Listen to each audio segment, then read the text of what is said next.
Կենտրոնի եթերը շարունակում է անցուդարձը, եկել ենք միասին ու կարճ ամփոփելու օրվա կարևոր իրադարձությունները Հայաստանից ու աշխարհից։ Բարի երեկո։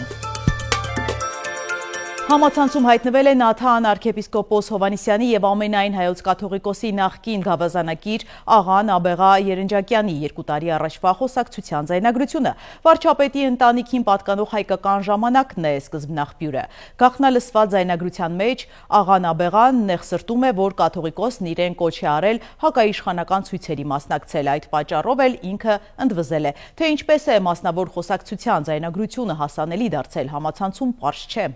Ալո։ Աստվածօգնական Սրբազան ջան։ Լավել ջան ես ասում, այդ տղա այսուր ես։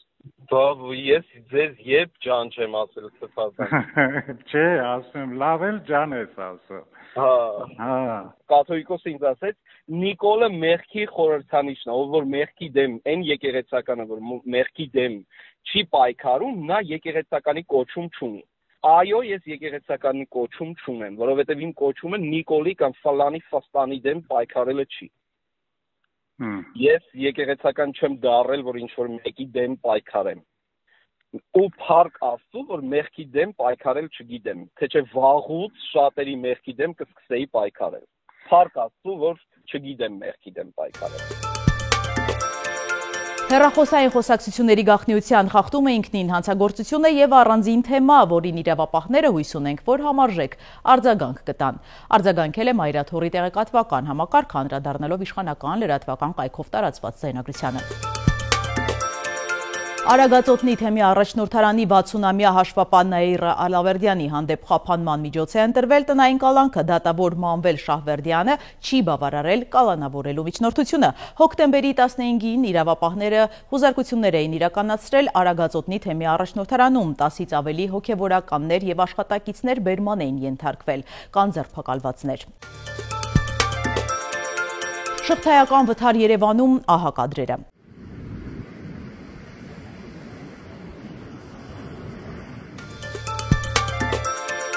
Ողբերգական դեպք Լոռիում 71-ամյա տղամարդու բեռնատարը ինքն իրեն առաջ է ընթացել եւ վրաերթի ենթարկել նրան։ Տղամարդը մահացել է։ Պուտինի հետ զրույցից հետո Թրամփը հայտարարել է, որ Ուկրաինայի պատճառով երրորդ համաշխարհային պատերազմ չի լինի։ Ամերիկայի առաջնորդը հույս ունի 2 շաբաթվա ընթացքում հանդիպել Պուտինին Բուդապեշտում։ Թուրքիայում անվտանգության աշխատակիցը վերջին պահին փրկել է գնացքի տակ ընկնող աղջկան, նա ականջակալներով է եղել եւ չի լսել մոտեցող գնացքի ձայնը։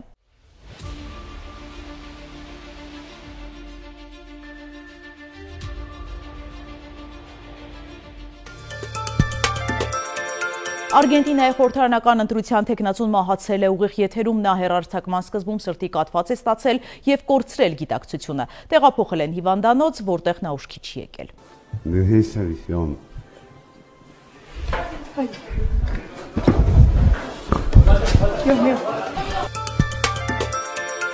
Մեծ Բրիտանիայի նախկին վարչապետ Բորիս Ջոնսոնը խոստովանել է, որ գրքեր գրելու համար արհեստական բանականություն է օգտագործում։ Ես գրում եմ տարբեր գրքեր, ես պարզապես օգտագործում եմ ChatGPT-ին, ես պարզապես հարցեր եմ տալիս։ Դուք գիտեք պատասխանը, բայց GPT-ն միշտ ասում է, «Օ, ձեր հարցերը խելացի են, դուք հանճարեղ եք, դուք զարմանալի եք, դուք այնքան խորաթափանց եք», բացատրել է նա։ Առաջարկում եմ միասին ծանոթանալ մամուլի հրապարակումներին։ Ժողովուրդը գրում է. Փաստաբան Ալեքսանդր Կուբաչովի ձերբակալությունը ըստ ամենայնի միայն մեկ անձի թիրախավորում չէ, այն մեկնակետն է, որից հետո սկսվում է քաղաքական ճնշումների նոր փուլը։ Ըստ Ժողովուրդ օրաթերթի տեղեկությունների Նիկոլ Փաշինյանը քաղաքական հրահանգ է տվել քննչական եւ իրավապահ մարմիններին, հետևել հատկապես ընդդիմադիր հայացքներ ունեցող գործիչներին, իրավաբաններին, իրավապաշտպաններին, առանձնացնելով Ռոբերտ Քոչարյանի եւ Սամվել Կարապետյանի աջակիցներին։ Հրահանգի տրամաբանությունը պարզ է։ Հենց նկատեն կոշտ կամ վիրավորական քննադատություն իշխանությունների հասցեին կհավաքեն բոլորին։ Այլ կերպ ասած, հնչող ցանկացած խիզախոսք, ցանկացած քննադատական դիտարկում կարող է վերածվել քրեական գործի։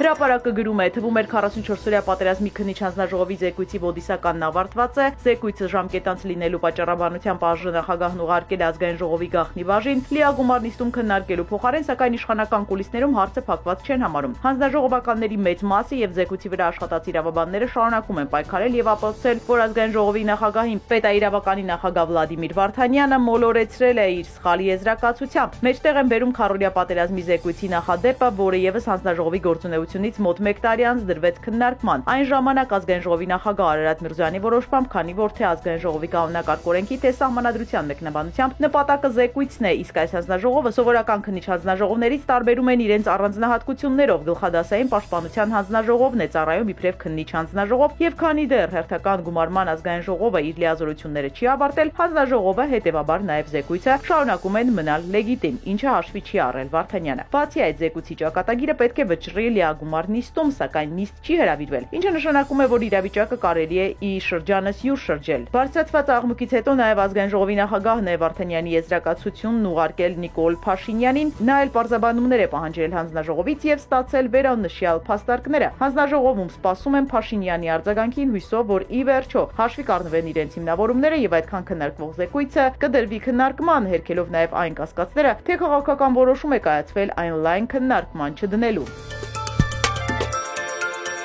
Նույն աղբյուրը գրում է, ըստ որոշ տեղեկությունների, Նիկոլ Փաշինյանը մտածում է եկեղեցու դեմ պատերազմի վճռական փուլի մեկնարկը հայտարարել։ Արագածոտնի թեմում նախորդին իրականացված քրեական հետապնդումները կարելի է ասել ստուգողական մարտեր էին, մեծ գրոհի նախերգանքը, որը Փաշինյանը մտադիր է առաջիկայում իրականացնել Վեհարանի դեմ։ Արագածոտնի բլիցկրիգով նա փորձում էր հասկանալ հանրության արձագանքը, ինչը չնայած խիստ բացական է, բայց Փաշինյանն ամեն ինչ դատում է նրանով մարդիկ փողոց դուրս կգան, թե ոչ, զուգահեռաբար Էջմիածնի քպական տեխնացու Արգիշտի Մեխակյանին է հանձնարարել հարցում անցկացնել եւ իրեն վիճակագրություն ներկայացնել, թե աթորանիստ Էջմիածնում բնակիչների քանի տոկոս է ինչպես կընդունի Վեհարանից Կտրիչ Ներսիսյանին հեռացնելու գործընթացը։ Հայ առաքելական եկեղեցուն ձայնազրկելու պահանջն Ադրբեջանից հնչում է արդեն մոտ 1.5 տարի։ Ալաշուքյուր Փաշազադեն հայաստանյաց առաքելական եկեղեցուն մեղադրում է ռևանշիզմ քարոզելու խաղաղության գործընթացը տորպեդահարելու մեջ, քանի որ Վեհափառը եւ Մայրաթոռը ներքին եւ արտաքին լսարաններին ներկայացնում են Արցախի ճակատագրի, գերիների ազատ արձակման, արցախցիների վերադարձի եւ այլ թեմաներ։ Հրապարակը գրում է, Սամվել Կարապետյանի քաղաքական հայտը խառնել է Նիկոլ Փաշինյանի խաղաքարտերը։ Խոսակցությունները թե ամեն ինչ անելու են, որ մեր ձևով ուժին չգրանցեն, թույլ չտան մասնակցել ընտրություններին, իշխանական թիմում բուռն քննարկվում է։ ԿՊ-ում կարծում են, եթե Կարապետյանը մասնակցի ընտրություններին, ապա իրեն շանսերը զրոյի են հավասար եւ պարտությունն անխուսափելի է։ Ուստի ամեն գնով պետք է խոչընդոտներ ստեղծել, որ այդ ուժը չլինի ընտրաթերթիկում։ Հրապարակում նաև կարդում ենք հոկտեմբերի 14-ին կրակոցներ էին հնչել Լոռու մարզի Սպիտակ քաղաքում, տեղեկություններ տարածվեցին, որ մի խումբ անձանց միջև վիճաբանություն է տեղի ունեցել, որի ժամանակ էլ հնչել են կրակոցները։ Կրակել են ազգային ժողովի նախկին падգամավոր ՀՀԿ-ական հայտնի գործարար Արկադի Համբարձումյանի Դերժավայի Արկադիի տան մոտ եւ ձերբակալվածների մեջ էր նաև նրա որդին։ Քննչական կոմիտեից մեզ հայտնեցին, որ քրեական վարույթ է նախաձեռնվել խուլիգանության հատկանիշներով 10 անձ ձերբակալվել է։ Իրավապահ համակարգի մեր աղբյուրը սակայն պատմում է, որ տեղի ունեցածը ոչ վիճաբանություն է, ոչ էլ կրտուկ, պարզապես գերուխումից հետո նախկին падգամավորի որդին եւ նրա ընկերներն այնքան են խմած եղել, որ որոշել են զվարճանալ կրակելով։ Խմիչքի ազդեցության տակ օդ են կրակել եւ հայտնվել ձերբակալվածների պահման վայրում։ Պաբլո Պիկասոյի 1921 թվականի կիթառով նատյուրմորտ կտավը ցուցադրության համար Մադրիդից Գրանադա տեղափոխվելից անհետացել է։ Հայտնի չէ պատահական կորուստ է, թե պլանավորված գողություն։ Ռոնալդուն դարձել է 2025 թվականի ամենաբարձր վարձատրվող ֆուտբոլիստը, հաղորդում է Forbes-ը։ Պորտուգալացի հարձակվողը տարվա ընթացքում վաստակել է $280 միլիոն։ Ուրիլյան կղզիներից Իտուրուպում փրկարարներին հազիվ է հաջողվել փրկվել տարերքից։ Մասնագետները աշխատել են հատուկ մեքենայով, ղեկին փորձառու վարորդ է եղել, պատրաստ դիմակայելու ցանկացած արտակարգ իրավիճակի, բարեբախտաբար ոչ ոք չի տուժել։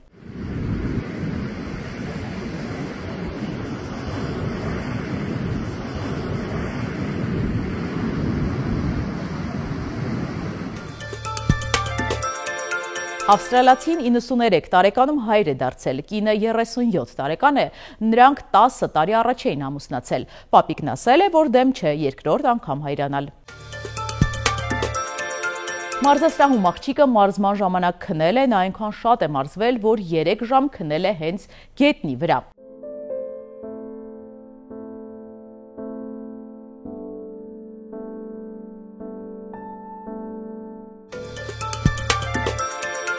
Հնդկաստանում փաստաբանը կոշիկ է նետել դատավորի ուղղությամբ, երբ նա ծաղրել է հաճախորդի հայցը։ 71-ամյա փաստաբանը զրկվել է աշխատանքից։